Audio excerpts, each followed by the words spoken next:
थी, लेकिन उसकी तस्वीरें अब आज नई डिटेल के साथ सामने आई हैं। दूसरी तस्वीर राहुल गांधी की मीटिंग की है। आज राहुल गांधी ने कांग्रेस सांसदों के साथ संसद परिसर में मुलाकात की।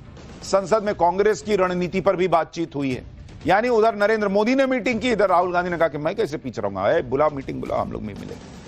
दोनों तरफ तैयारी हुई है। सबसे पहले आपको पीएम मोदी के डिनर की जो नई तस्वीरें आई हैं, पहले वो दिखा देता हूं। इस तस्वीर में पीएम मोदी एनडीए के सहयोगियों से मिलते दिखे। जेडीएस के नेता और पूर्व पीएम एचडी देवेगौड़ा का हाथ पकड़े हुए उनके साथ पूरी आत्मीयता से मिल रहे हैं। उनके साथ जगदंबिका पाल भी खड़े दिख रहे हैं। दूसरी तस्वीर में पीएम मोदी एनडीए और बीजेपी नेताओं के साथ खाने की टेबल पर बैठे हुए दिख रहे हैं। पीएम मोदी ने एक साइड में एचडी देवेगौड़ा और दूसरी साइड में प्रफुल्ल पटेल को बैठा रखा है, और बाकी वहां पर रविशंकर प्रसाद भी दिख रहे हैं, जगदंबिका पाल दिख रहे हैं, एचडी देवेगौड़ा दिख रहे हैं। ये तस्वीरें दिख रही हैं। पीएम मोदी ने कल अपने घर पर एनडीए नेताओं के लिए डिनर पार्टी आयोजित की थी। इस मेगा पार्टी में खाने के 54 टेबल लगे हुए थे। देख रहे हैं, सांसद ही इतने बैठा दिया है, सब खाओ मजा से। सूत्र बता रहे हैं कि डिनर पार्टी में प्रधानमंत्री नरेंद्र मोदी सारे टेबल पर जा जाके बैठे हैं, सबसे मिले। पर्सनली सभी टेबल पर जाकर उन्होंने सभी सांसदों का हालचाल पूछा कि सब ठीक चल रहा है, क्या कर रहे हो, कैसे कर रहे हो, क्या करना है।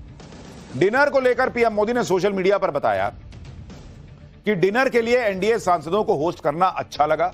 एनडीए परिवार सुशासन, राष्ट्रीय विकास और क्षेत्रीय आकांक्षाओं के प्रति साझा प्रतिबद्धता का प्रतिनिधित्व करता है। हम आने वाले सालों में अपने राष्ट्र के विकास पथ को मजबूत करने के लिए मिलकर काम करते रहेंगे। इस डिनर पार्टी को बिहार की जीत के जश्न से भी जोड़ा जा रहा है। जिस तरह बिहार में एनडीए ने एकजुटता दिखाते हुए चुनाव लड़ा, उसका परिणाम मेगा जीत के तौर पर दिखा।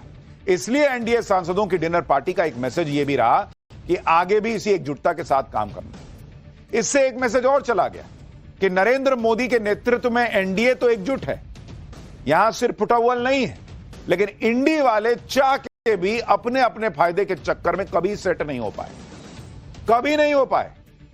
भाई आम आदमी पार्टी तो अलग ही चल रही है, टीएमसी अपना अलग हिसाब रखती है, बाकियों का अलग हिसाब चल रहा है। इधर पीएम मोदी के नेतृत्व में एनडीए परिवार पार्टी कर रहा था, उधर इंडी गठबंधन में सन्नाटा। संसद में नेता विपक्ष राहुल गांधी को विपक्षी दल पूछ ही नहीं रहे। राहुल गांधी कांग्रेस सांसदों के साथ ही मीटिंग करके कुछ माहौल बनाए कि लगे कि हाँ भाई कुछ है। अब सांसद ही उनके कितने हैं गिन के, तो बेचारे जितने थे उनको बैठा दिया गया, बैठो सुनो मेरी बात। मीटिंग में राहुल गांधी ने कांग्रेस सांसदों के परफॉर्मेंस की तारीफ की। संसद में बहस के दौरान कांग्रेस सांसदों के प्रदर्शन को बढ़िया बताया। वंदे मातरम पर प्रियंका वाड्रा और मल्लिकार्जुन खड़गे की बहस की तारीफ की गई। इस बात पर भी कांग्रेस सांसदों ने अपनी ही पीठ थपथपा ली कि उन्होंने मौजूदा मुद्दे जैसे इंडिगो, प्रदूषण और नए लेबर कोड जैसे मुद्दे संसद में उठाए। लोकसभा में कांग्रेस के चीफ व्हिप के सुरेश ने बताया कि यह रूटीन मीटिंग थी। संसद में सांसदों के परफॉर्मेंस को रिव्यू किया गया, उनकी बात सुनी गई, फीडबैक लिया गया। पर पब्लिक तो पूछती है कि फीडबैक तो ले लिए, उसके बाद कुछ बदलते हैं क्या? बदलते है ये नहीं है। बैठक के बाद नेता विपक्ष राहुल गांधी ने कहा कि संसद में हमने सरकार के नैरेटिव की धज्जियां उड़ा दी। जैसे उनके बोलने पे भूकंप आता है, वैसे ही धज्जी उड़ी। सोशल मीडिया पे लोग हंस रहे हैं कि इलेक्शन रिफॉर्म पे बोलना था, और जब अमित शाह ने जो है धज्जियां उड़ानी शुरू की तो सब उठ के चल दिए। बीजेपी वाले बोलते रह गए कि भाग गए, देखो भाग गए।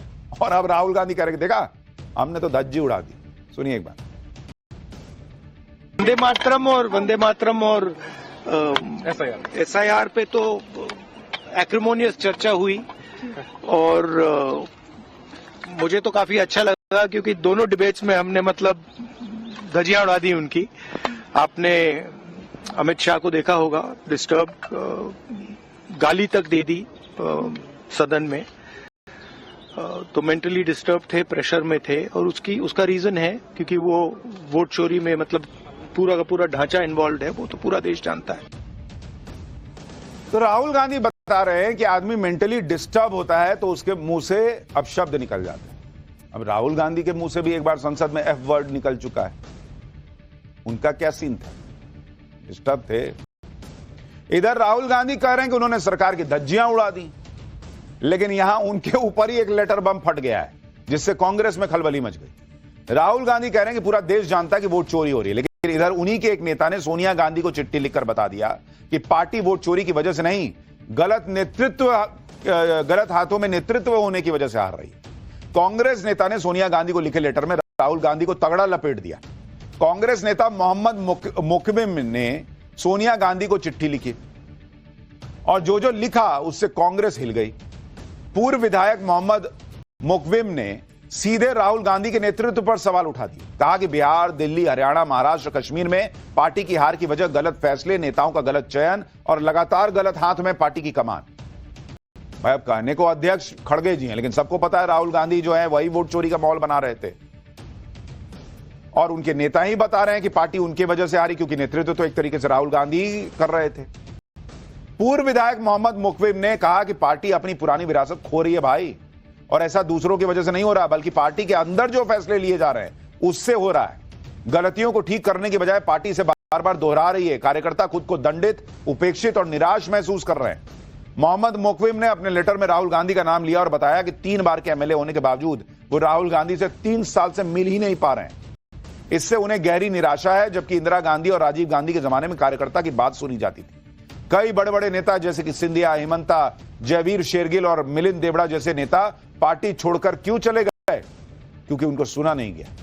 मल्लिकार्जुन खड़गे की उम्र का हवाला देकर प्रियंका वाड्रा को नेतृत्व देने की मांग सोनिया गांधी के सामने रख दी गई। यह भी कहा गया कि सचिन पायलट, रेवंत रेड्डी, डीके शिवकुमार, शशि थरूर जैसे नेताओं को आगे लाने की जरूरत है। युवा देख रहे हैं कि अगर हमने यह मौका खोया तो सिर्फ यह चुनाव नहीं, पूरा जनरेशन हमारे लिए खो देंगे हम। जिस अभियान से संगठन मजबूत होना चाहिए था वो निष्पक्षता और पारदर्शिता के अभाव में विफल रहा। लोकप्रिय और योग्य नेताओं को नजरअंदाज किया गया। पक्षपात, गुटबाजी, लॉबिंग और मान्यता की कमी से वरिष्ठ नेता टूट रहे हैं। संगठनात्मक सर्जरी की जरूरत है। मतलब एकदम सब खोल के रख दिया भाई ने। राहुल गांधी वोट चोरी बोले, मीडिया को कोसे, ये बोले वो बोले, लेकिन कार्यकर्ता को, नेता को समझ में ना आ रहा जी कि क्यों हार रहे हैं। तो लिख दिए चिट्ठी सोनिया गांधी को और लीडर भी बनाने बोल रहे हैं प्रियंका वाड्रा को। मतलब राहुल गांधी के नेतृत्व पर भरोसा ही नहीं बच रहा है इन लोगों को। सुनिए कांग्रेस के पूर्व विधायक मोहम्मद मुकविम को एक बार। लीडरशिप को सामने लाना जरूरत है। हमारे आदरणीय एआईसीसी जो मुखिया है श्री मल्लिकार्जुन खड़गे जी बहुत वरिष्ठ नेता है, बट एज उनके फेवर में नहीं है। ये हमारे पास प्रियंका जी है और भी बहुत सारे युवा हैं जो सामने आके कांग्रेस पार्टी को और भी मजबूत करेंगे। राहुल जी सीएलपी लीडर हैं, वो अपना रोल प्ले कर रहे हैं और कोई एक प्रेसिडेंट बनकर अपना रोल प्ले करेगा। कांग्रेस के वरिष्ठ नेता सीधे सीधे राहुल गांधी को खारिज करते हुए प्रियंका वाड्रा को कमान देने की मांग कर रहे हैं।